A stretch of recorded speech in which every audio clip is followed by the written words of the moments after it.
Welcome to Switzerland. Our panoramic train adventure starts right here in Lucerne. We're heading to Lucerne. Swiss trains are clockwork perfection. Everyone rides them. The Swiss don't drive, they glide. Lucerne kicks off our grand panoramic train adventure across Switzerland. From here, we'll ride every famous route, one episode at a time, to see if this place truly deserves its perfect reputation. There's mountains, lakes, chocolate, cheese, and precision. They all claim to be the best. We're here to find out if Switzerland's hype holds up when the wheels start rolling. Lucerne feels staged, like someone painted it and forgot to stop. The mountains pose in the distance. The lake catches the light just right. And I wonder if anyone living here still looks up.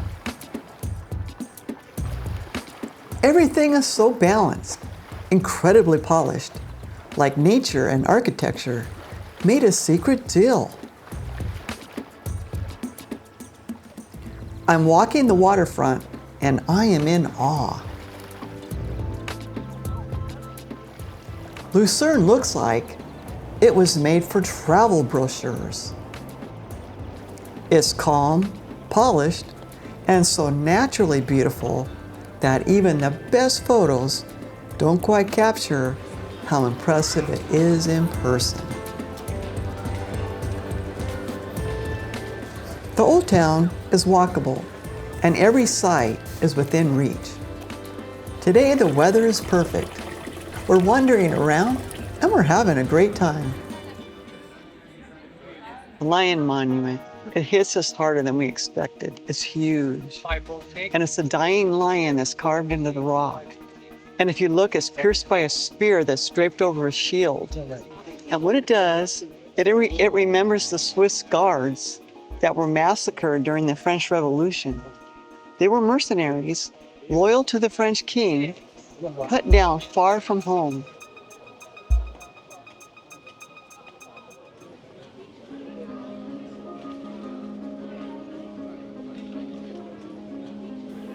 There's fountains everywhere, and the locals fill their bottles straight from the crisp mountain waters.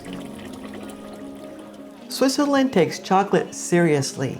Lindt, Nestle, Toblerone, they all started here, and the average Swiss devours 11 kilos a year. Walking around, we wonder, what really makes Switzerland so special? The Alps cover 60% of the land, is landlocked, home to just 8.7 million people, and has no major natural resources. Yet somehow, this small mountain country built an economy that is the envy for the rest of the world. Across the river from Chapel Bridge, there's hotels and cafes that crowd the edge. It's a perfect place to try some Swiss cheese and a cold beer. We're here in late September. It's the off-season, and Lucerne feels calm. There are no crowds, just quiet beauty.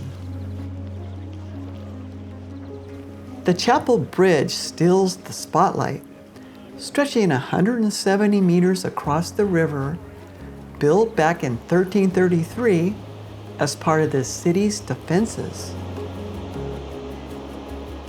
It burned in 1993 thanks to a careless cigarette, but the Swiss rebuilt it perfectly. Now it's covered in flowers. More than 1 million people cross it each year, and for good reason. At dusk, when the lights dance on the water, the bridge glows like something out of a Renaissance painting.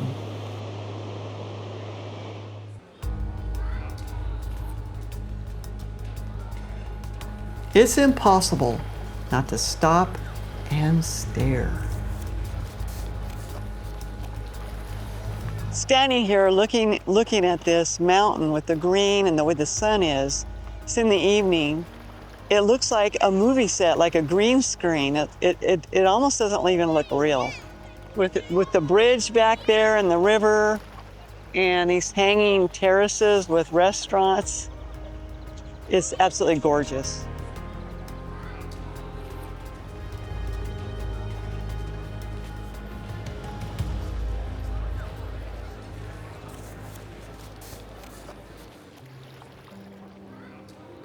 The water tower, built for spotting enemies, escaped the flames. The bridge once displayed 111 paintings, saints, battles. It was Lucerne's past in triangles of wood. 30 of them survived the fire.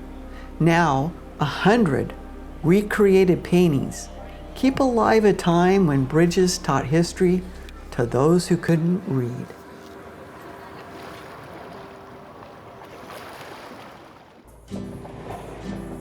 This isn't a commute, it's a moving masterpiece. The train, it winds along lakes, and it feels more like fjords.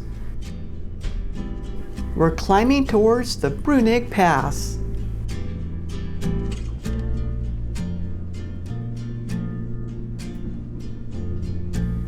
The water mirrors the sky and mountains so perfectly, it's hard to tell which way is up.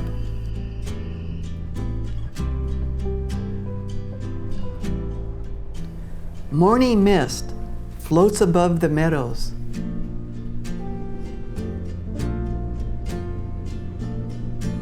Cows are scattered below like lazy punctuation marks.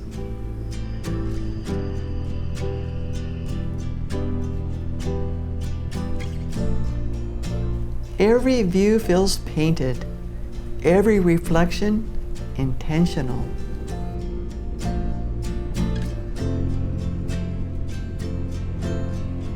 You don't just ride through Switzerland, you drift through its postcards, one breathtaking frame at a time.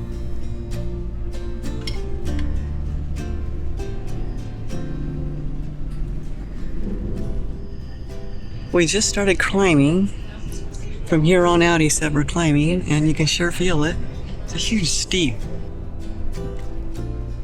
Every direction I look, the landscape, it seems too perfect.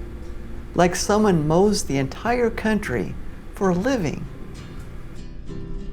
The meadows, they look more like golf courses than farmlands. Even the farmhouses are perfectly situated, beautifully painted and tidy, dotting the slopes all the way up the mountains. There's no garbage, no weeds, not a fence out of line. It's as if Switzerland doesn't just exist, it's curated. This is a deeply rooted part of Swiss culture. That pristine, postcard perfect look, it's intentional. The whole country feels landscaped, trimmed and polished. It's a model of order and cleanliness and precision. That's impressive. Climbing a 25% gradient, the train leans on its rack-and-pinion grip, crawling towards the Brunig tunnel, hand dug by 1,200 men back in 1988. It's a masterpiece of muscle, steel, and stubborn Swiss ambition. After the pass, we dive into emerald valleys and roll into Interlaken. One down, 5 more rides to go.